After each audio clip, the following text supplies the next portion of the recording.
Bonjour, Frédéric Thériault, fermier de famille à la ferme coopérative Tournesol. Je vais vous parler des trucs pour utiliser le céleri.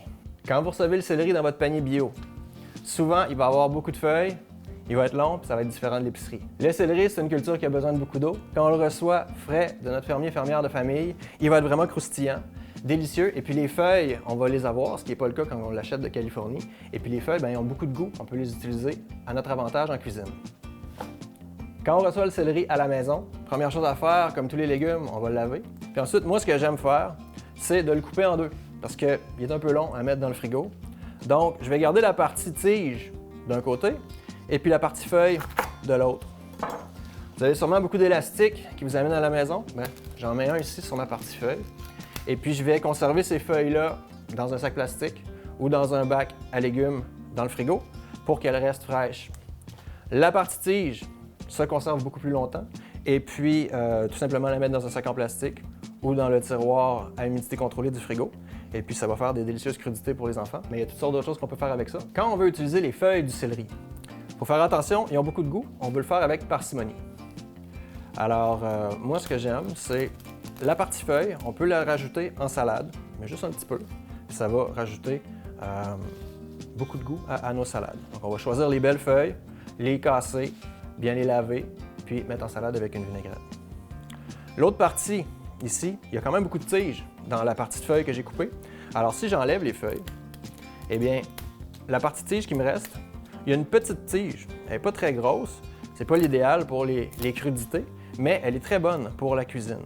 Donc, en cuisine américaine, souvent, le fond de goût, ça va être la tomate, le céleri. Donc, tout ça, ici, c'est excellent pour les sauces spaghetti. On peut le rajouter dans des omelettes, dans des quiches, dans toutes sortes de sautés de légumes qu'on va faire, où on peut rajouter du céleri, puis improviser.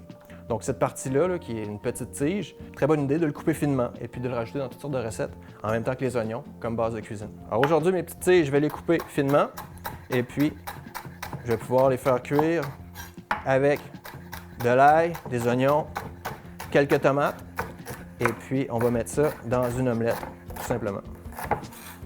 Pour ajouter un peu plus de goût, je peux aussi utiliser une partie des feuilles.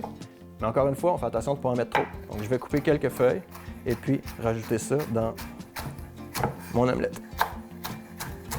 Alors, je vais profiter pour vous donner quelques petits trucs pour faire une super omelette de façon rapide. Alors pour faire une omelette, super facile, on commence par faire cuire les légumes. Je commence toujours avec une base d'oignon, d'ail, un peu d'huile. Je vais faire cuire tout ça. Puis ensuite, je vais rajouter mes morceaux de céleri, toutes sortes d'autres légumes que je désire. Ça peut être du kale, ça peut être les feuilles de navet, ça peut être des tomates, des poivrons. Je vais faire cuire ça un peu. Une fois que les légumes sont tendres, je rajoute mon mélange d'œufs et de lait que j'ai salé, poivré au préalable.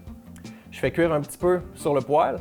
Et puis ensuite, je vais rajouter du fromage sur le dessus et mettre au four que je vais avoir préchauffé à 350 pour une dizaine de minutes. Et puis ça va me donner une omelette qui va être bien cuite sans l'avoir brûlée au fond. Et puis en faisant griller le tout avec la fonction grill sur le four, mon omelette va être bien gratinée et puis délicieuse.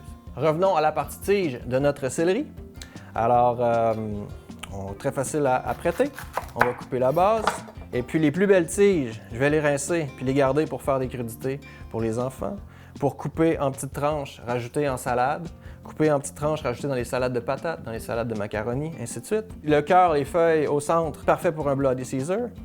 Et la partie du centre, le cœur avec les tiges qui sont un peu moins croustillantes, un peu plus petites, on peut les utiliser pour cuisiner, comme on en a parlé tout à l'heure, dans les omelettes, dans d'autres recettes.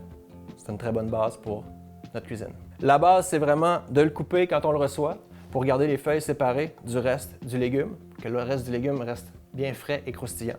Et puis, de réaliser qu'il y a toutes sortes de choses délicieuses qu'on peut faire avec les feuilles. On n'est pas rentré là-dedans, mais si vous êtes vraiment locavore, vous pouvez aussi essayer de les faire sécher, de les mélanger avec du sel. Ce sel de céleri que vous allez faire va vraiment rehausser vos plats tout l'hiver. Alors, c'était Frédéric Thériault, fermier de famille à la ferme coopérative Tournesol. Merci de votre écoute et puis je vous invite à regarder nos autres capsules dans l'Académie des locavores pour en apprendre davantage sur les multiples légumes de vos paniers bio.